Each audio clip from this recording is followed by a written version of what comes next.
ABC and Disney tonight have good reason to brace for retribution from the president for putting Jimmy Kimmel back on the air. He's already promised it. Quoting from his social media post, "I can't believe ABC fake news gave Jimmy Kimmel his job back. The White House was told by ABC that his show was canceled."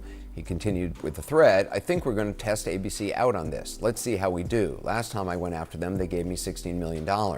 This one sounds even more lucrative. A true bunch of losers. Let Jimmy Kimmel rot in his bad ratings." That is both the backdrop to and the threat hanging over ABC parent companies, their parent company Disney and Kimmel now that he's back from suspension over remarks he made in the wake of Charlie Kirk's murder. High stakes as well for a late night monologue. According to ABC, more than 6 million TV viewers plus 26 million online watched as he opened it last night with the exact same words Tonight Show host Jack Paar once used after he returned from a different and certainly less serious fight over censorship 65 years ago.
Thank you.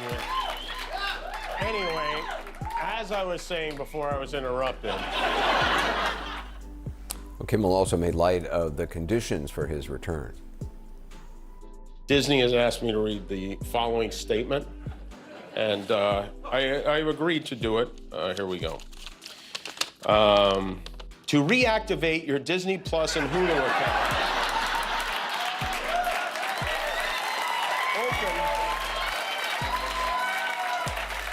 open the Disney Plus app on your smart TV or TV-connected device. Like any good joke, there was truth behind it. A suspension set off calls for people to cancel subscriptions to streaming services owned by Disney and a soaring number of Google searches for instructions how. Two big affiliate groups, Sinclair and Nexstar, together accounting for nearly a quarter of ABC households, did not carry Kimmel's return last night, meaning their viewers did not get to hear him choke up while addressing Charlie Kirk's supporters. I have no illusions about changing anyone's mind, but I do want to make something clear because it's important to me as a human, and that is, you understand that it was never my intention to make light of the murder of a young man. I don't think there's anything funny about it. I posted a message on Instagram on the day he was killed, sending love to his family and asking for compassion, and I meant it, and I still do. Nor was it my intention to blame any specific group for the actions of what it was obviously a deeply disturbed individual.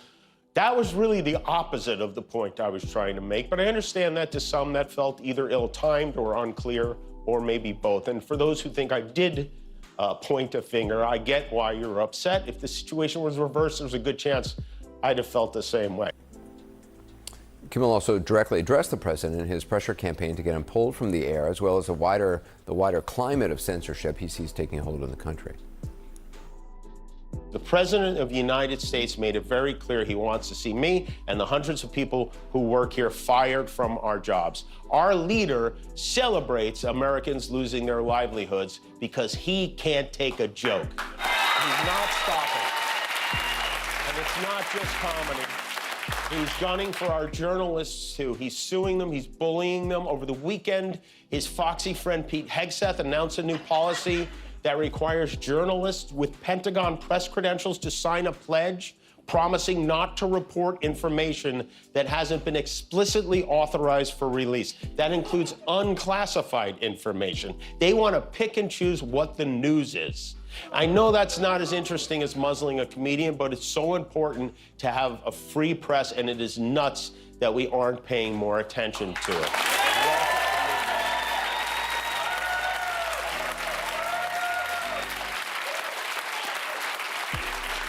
Walter Cronkite must be spinning in his grave right now.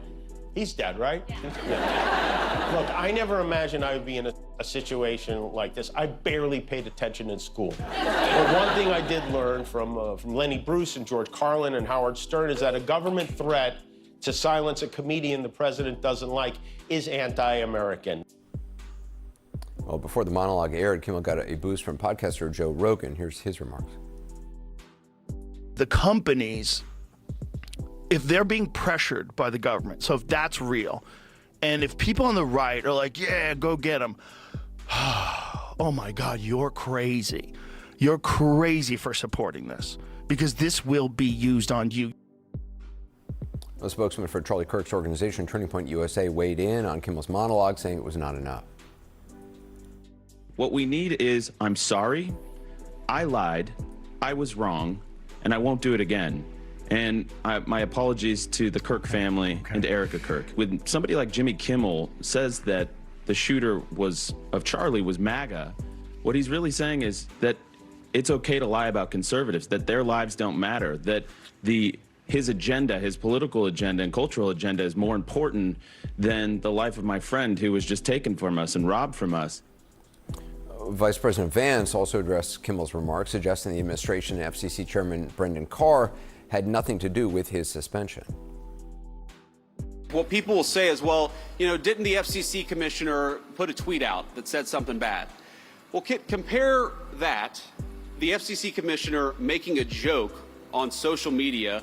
What is the government action that the Trump administration has engaged in to kick Jimmy Kimmel or anybody else off the air? Zero. What government pressure have we brought to bear to tell people that they're not allowed to speak their mind? Zero. We believe in free speech. In point of fact, Kimmel was pulled from the air not after Brendan Carr made a joke on social media, but after Carr put pressure on ABC affiliates on camera just hours before those two affiliate groups, Nexstar and Sinclair, decided to preempt last Wednesday night's show.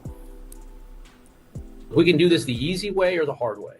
These companies can find ways to change conduct, to take action, frankly, on Kimmel, or there's going to be additional work for the FCC ahead. You can call that pressure. Maybe you see that as just making a suggestion for affiliates.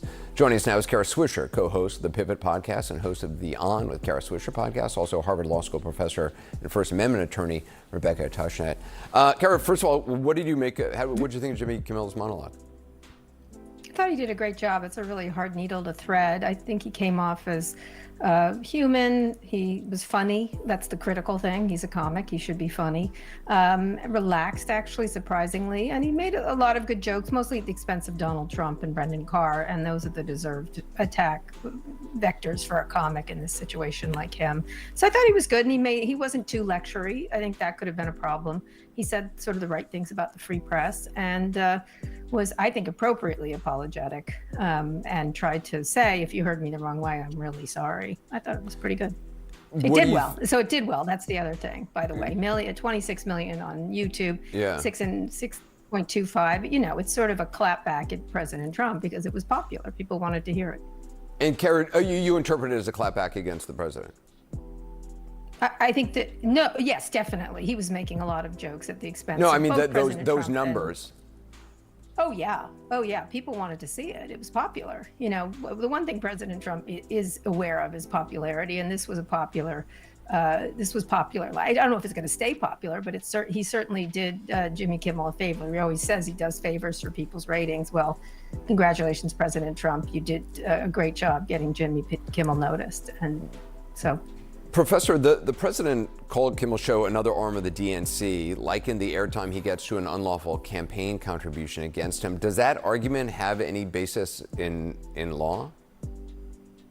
Not in current law. So this has been an idea floating around on kind of the radical fringes for a while, that speech that they don't like is a campaign contribution.